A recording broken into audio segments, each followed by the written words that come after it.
जय, आदि शक्ति मैया भवानी की जय, श्री गणेश भगवान की जय।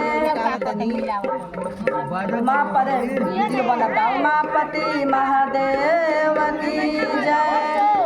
एक बार प्रेम से बोलती गुरु बहना सोच दरबार की जय। देखी भैया दीदी, चंदन के लकड़ी, नीम के लकड़ी चंदन से कम नहीं, नीम के लकड़ी चंदन से कम नहीं, हमारे भोले बाबा के राजधानी लंदन से कम नहीं। लूटना है तो लूट ले गुरु नाम का लूट, अंत में का पछताएगा जब प्राण जाएगा छूट। चले सापुआ के माला कहवा में पौला, हमरा से भोला दोना बतलाई। सापुआ के माला तू कहाँ से अपनवला, हमरा के भोला दोना बतलाई। भंगिया धतुरवा के पलंग डसवला, हमरा के भोला दोना समझाई। भंगिया धतुरवा के पलंग डसवला, त्याग देवला भोला खोवा मलाई।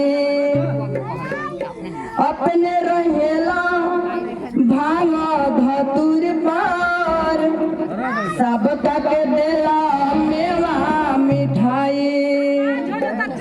अपने बजावेला रात दिन डमरुआ, आ गुरु भैया सबके दिला बिंजुना थमाई।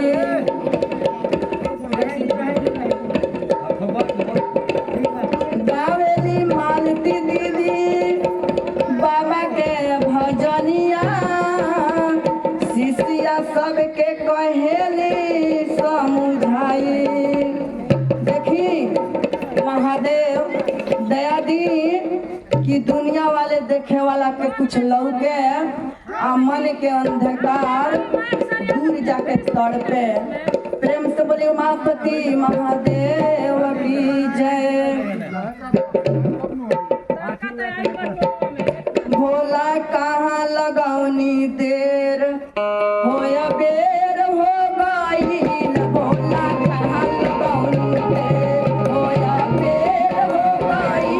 भोला कहाँ लगौनी देर,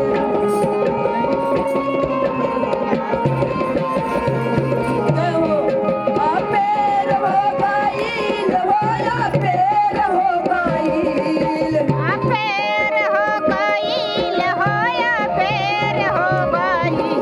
होया बेर हो गई। होया बेर हो गई।